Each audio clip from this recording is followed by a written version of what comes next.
Hey guys, welcome back to the Forge. And today I'll be showing you how to paint a Tzaangor Mutant from the Tzaangor kit, specifically with the Age of Sigmar loadout using the melee weapons. These can alternatively be used for Warhammer 40,000 and can be equipped with chainswords and I believe bolt pistols. Although as I tend to run them for Age of Sigmar, I end up running just the Tzaangor blades.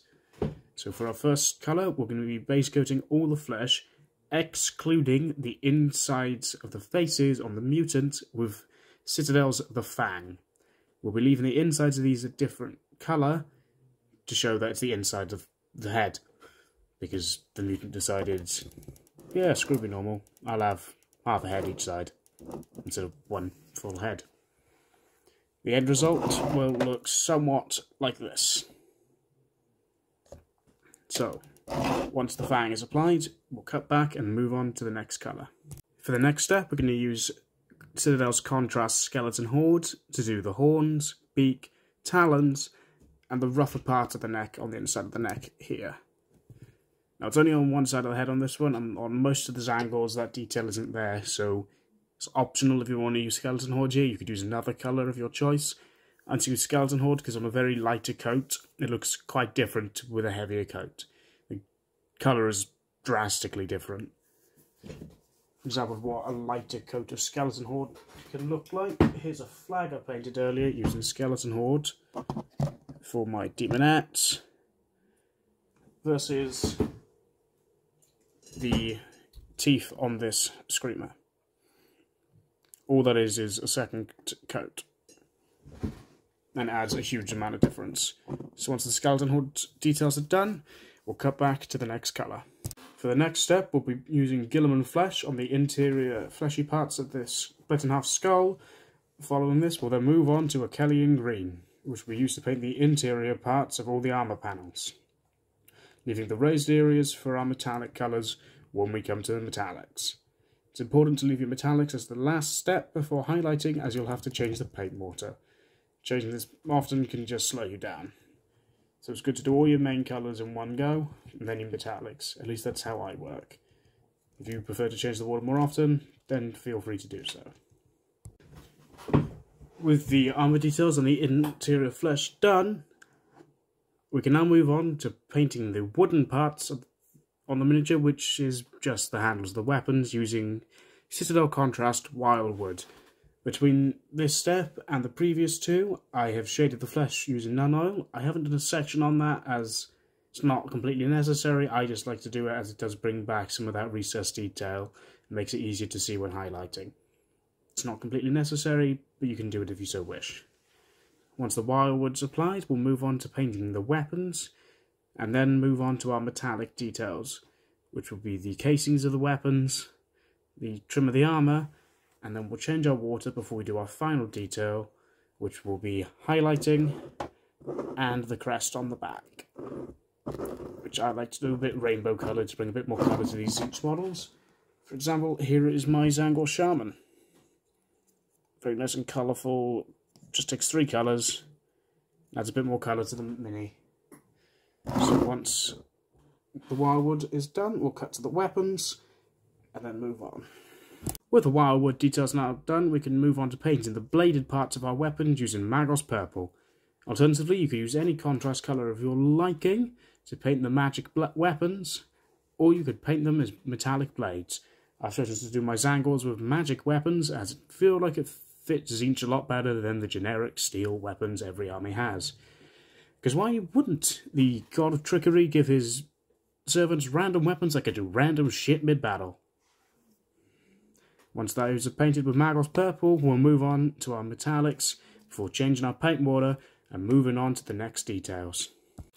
With the purple magic weapons now done, we can move on to painting the metallic details, and the first metallic we will be using is Citadel's Brass Scorpion to paint the trim of the armour panels and the casings of the blades, such as here, and turn that round, here on the axe. Once those are done, we will be moving on to our next metallic detail, which will be using Citadel Lead Belcher, or if you prefer it, you can also use Rufang Steel here. I'm probably going to end up using Rufang Steel, as it's in a quite dark area, and it's just for a little chain that holds the bird skulls on his waist. So adding a nice bit of colour there would definitely help. Once those two metallic details are done, I'm going to change my paint water and then move on to the next step. For our next step, it's going to be a nice quick one, and it's going to be painting that little bit of cloth on the miniature, and we're going to be using Pterodon Turquoise for this one. It's a lovely colour, and as it's such a quick step, I'm going to paint this on video, and then we'll go straight into the next step, which is going to be doing those feathers on the back. And when it comes to those feathers, they are completely randomly picked when I paint them. There's no rhyme or reason to it, I just try to not have the same colour right next to each other.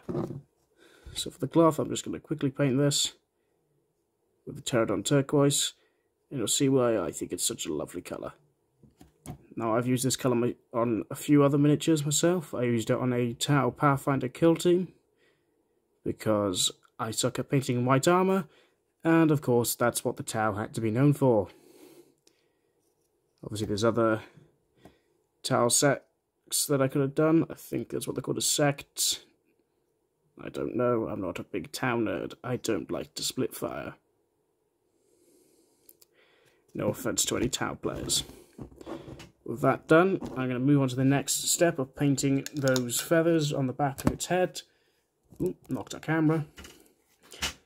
And then we'll be just about done, and just a bit of highlighting on the flesh, and our Tzaangor Mutant will be ready to play. One last quick step that we're going to do here is make that flesh on the inside look a bit more disgusting. To start with, I'm going to be using Magos Purple to tint it a little bit, and then we'll move on to the next step.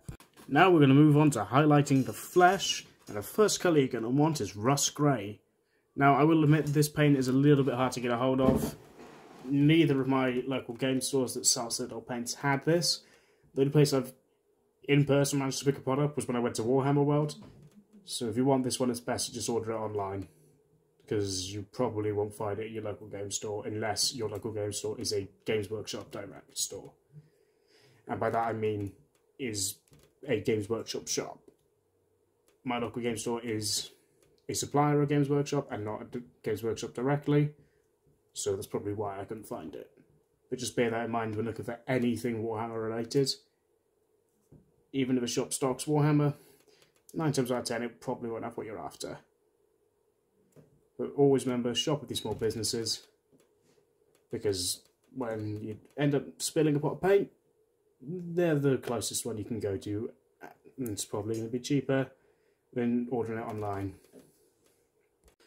Now, the next step is completely optional, and you do not have to do this. You can leave the miniature with just the Rust Grey as the highlight, but for this next step, I'm going to be applying Fenrisian Grey, just smaller areas and only on the most highlighted of details. So that will be the areas where the light's going to catch the most. Now, given my light source is coming this way down, I'm going to highlight it according to that. So my main highlighted areas are going to be the little bit sticking out the side of the face here. It's a bit easy to see if I turn them this way. It's a bit here. It's going to be the tops of the shoulders here, the tops of the chest, as well as if you swivel him around the back, his legs stick out quite a bit, so we're going to be putting some there. As well as along the ridge of the head here where the split is. So once those are done, we'll apply our texture paint to the base, and this mini will be battle ready. Hey guys, just wanted to quickly show you this bit. This is going to be put in at the end of the video, but just as I was about to put the Magos Purple on for the inside of the flesh, it spilled. Thought I'd put this in just to show paint spillages happens to literally everyone. But for the first time ever for me, it wasn't Caribou Crimson or non-oil. Anyways, back to me at the present. Past? I don't know. And with that texture paint now applied, our Tzaangor Mutant is completely battle ready. Now obviously this texture paint hasn't completely dried on this miniature yet, and I've cheated a little and tried to speed it up using my fan. You can probably hear it still running in the background, drying a few other bases quicker. But once fully dried, I just put my hand in some spilled paint. Where was it? Once fully dried, you could leave it as it is, or take a dry paint, like Tyrant Skull, dry brushes over the rough texture and on the legs of your miniatures a bit to make it look like they've really been walking through this environment.